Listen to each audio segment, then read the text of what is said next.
मेरे साथ हैं श्री गिरधारी लाल शर्मा जी। आप एडवोकेट हैं, 30,000 में थे ना आप? हाँ। तो आज सर से हम बातचीत करेंगे, उसके कुछ दृश्य आपको दिखाएंगे, फिर आप अपनी राय दीजिएगा, कमेंट करिएगा। Thank you. गिरधारी लाल शर्मा तो नाम है मेरा। हाँ जी, कहाँ से सर आप? और मैं राजस्थान में एक जगह है झुंझुनू जिला, हाँ हाँ। उसमें गांव है सूरजगढ़ का रहने वाला, अच्छा, राजस्थान। राजस्थान का। अच्छा जी। और पैर से हैंडीकैप होते हुए 70% डिसेबिलिटी होते हुए भी मैंने वकालत का धंधा किया अच्छा अच्छा, यहाँ दिल्ली में? दिल्ली में। अच्छा। और इसके बाद में 32 वर्ष 30,000 में बिताने के बाद में यूं महसूस हुआ क्यों न परमात्मा की तरफ बढ़ा जाए। हम्म अब मैं भजन मंडली में यहाँ में शामिल हुआ हम्म, और मेरा सबसे ज्यादा समय भजन में ही जाता है। और कोशिश मेरी ये रहती है कि किसी को भी अन्याय न मिले, न्याय ही मिले। तो अगर कोई जरूरत वाला हो, हम्म, स्त्री पुरुष हम्म, या कोई भी ऐसा व्यक्ति जिसको न्याय से आशा खत्म हो गई हो, हम्म। मुझसे राय ले सकता है। मैं कोई फीस चार्ज नहीं करता। आप क्या थे एज अ प्रोफेशन, क्या क्या काम करते थे? मैं एक वकील का, खासकर दीवानी वकील में अच्छा। जो होते हैं हम्म, क्रिमिनल को छोड़ करके, हम्म, इसको मैं सोचता हूँ कि जैसे ही भी आमदनी होती है वैसे ही मनुष्य का परिवार बन जाता है। हाँ। इस विचारधारा को ध्यान में रखते हुए मैंने ये प्रोफेशन चुना। अच्छा। एक्चुअली भी देखा जाए तो वो कल का धंधा खड़े होने पर ही है, जबकि मैं खड़ा नहीं हो पाता। मैं जितनी बार भी कोर्टों में गया, या तो किसी के सहारे से गया या व्हील चेयर पर बैठ कर के गया। अच्छा। मैं अपने वकालतनामे पर ही लिख देता था हाँ। कि मैं एक विकलांग हूँ। तो नतीजा क्या होता था, हाई कोर्ट में जज भी इस वकालतनामे को देख करके मेरा इंतजार करते थे। अच्छा। और मैंने कई ऐसे केस किए हैं, जैसे मिसाल के तौर पर कोई जेल में हो, छूट न पा रहा हो, उसके साथ अन्याय हुआ हो, तो मैं अपनी तरफ से पैसे लगाऊंगा, अपनी तरफ से अच्छा जी। सारे खर्च करूंगा, तो तो किसी तरह अच्छी मुक्त बात कराने है। की कोशिश करूंगा। अब मैं चलने फिरने के काबिल बिल्कुल नहीं हूँ, तब भी मैं फोन पर ही राय देता रहता हूँ, और उसके लिए मैं कोई चार्ज नहीं लेता। हम्म, मेरी एक ही इच्छा रहती है कि सबको न्याय मिले, किसी के साथ अन्याय न हो। हम्म, और इसी ध्येय को ध्यान में रखते हुए मैंने आपसे जो आज मुलाकात हुई, मेरा मन यही हुआ कि अच्छे से अच्छा किसी का भला हो जाए। बहुत बढ़िया। आप यहाँ गौर सिटी में कब से हैं? गौड़ सिटी में किराए पर आया था, 5 5 एवेन्यू में, अच्छा जी। और यहाँ 3 साल किराए पर रहा। इसके बाद में मैंने एक्जोटिका में एक फ्लैट खरीद लिया अच्छा। सस्ती के टाइम में। कई बार जैसे अभी वार में प्रॉपर्टी डाउन है, हाँ जी, हाँ जी। प्रॉपर्टी की कीमत कम है, फ्लैट में खासकर हम्म बिल्डरों के पास में दुनिया भर के फ्लैट पड़े हैं हम्म बिकाऊ, हम्म और बिक नहीं पा रहे हैं। हम्म। तो वैसे ही जब मंदी का दौर आया था, तब मैंने एक्जोटिका में एक फ्लैट खरीद लिए। अच्छा। अब एक्जोटिका में रहता हूँ, वहां से यहाँ आ जाता हूँ। कैसा लगता है आपको गौर सिटी में? माहौल कैसा है?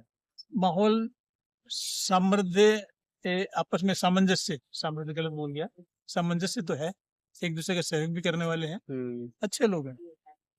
और जहाँ अच्छे लोग होते हैं वहीं प्रगति भी होती है, हम्म और जहाँ प्रगति होती है वहाँ प्रभु अपने आप कृपा कर देते हैं।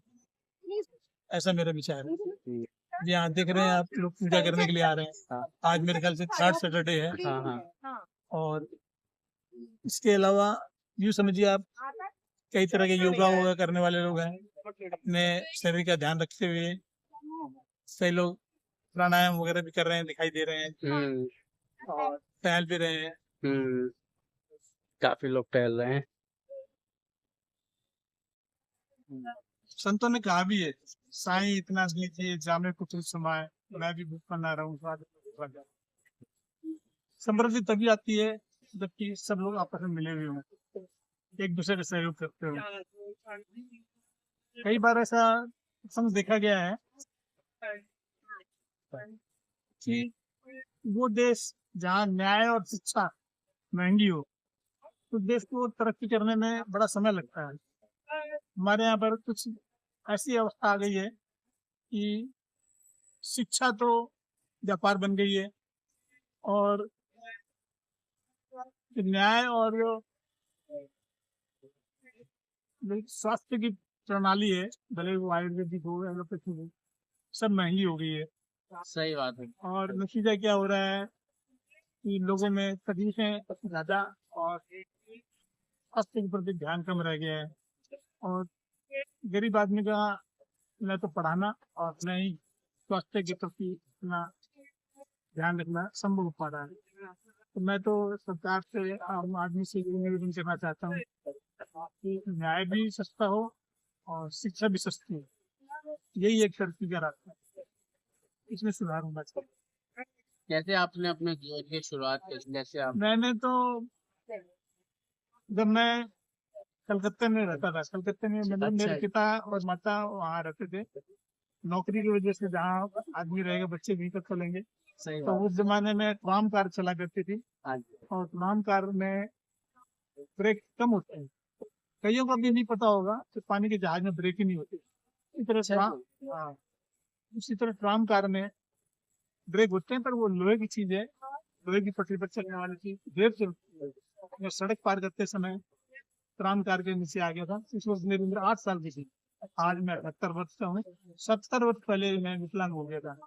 उस जमाने में विकलांग के प्रति कोई ध्यान भी नहीं दिया जाता था, न ही विकलांगों के लिए कोई ऐसा एक्ट वगैरह पास हुआ था और न ही कोई मुआवजे की प्रथा थी।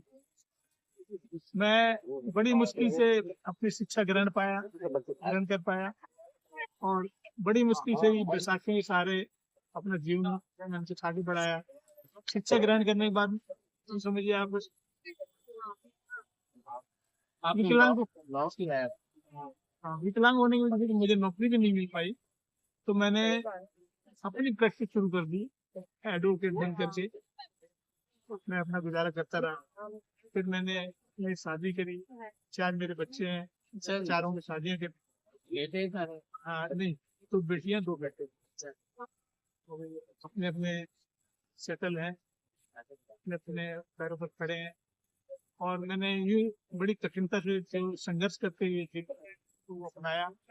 बस एक ही इच्छा रही कि न मैं तुम्हें मांगू और न कोई मुझे दे, अब मुझे कोई सहायता की जरूरत नहीं पड़ती, क्योंकि सहायता करने वाला तो एक ऊपर वाले को, सबके दाता राम, जो सारी सारी दुनिया वाला वो हो रहा।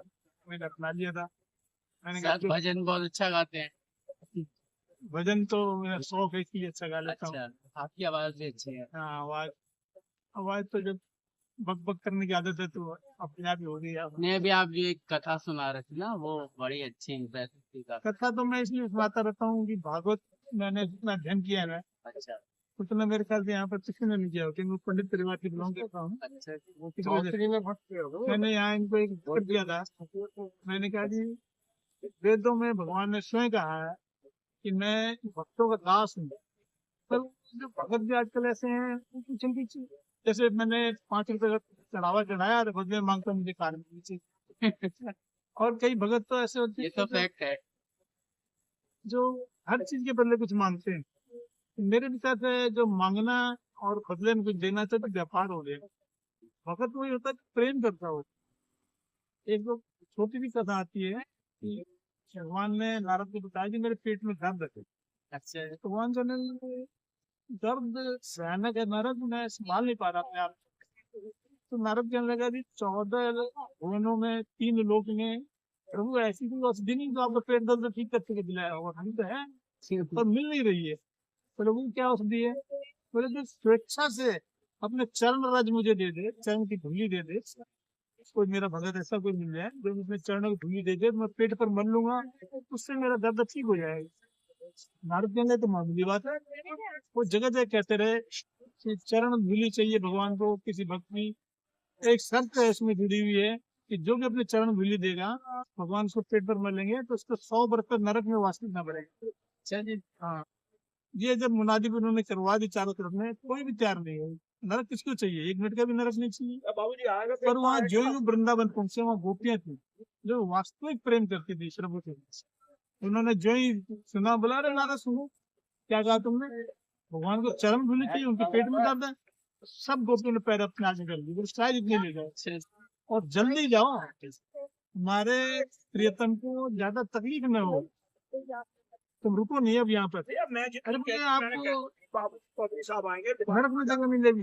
बोला यहाँ हम कौन से स्वर्ग में बैठी है, हमें तो प्रभु का प्रेम चाहिए, साक्षात प्रेम जो है।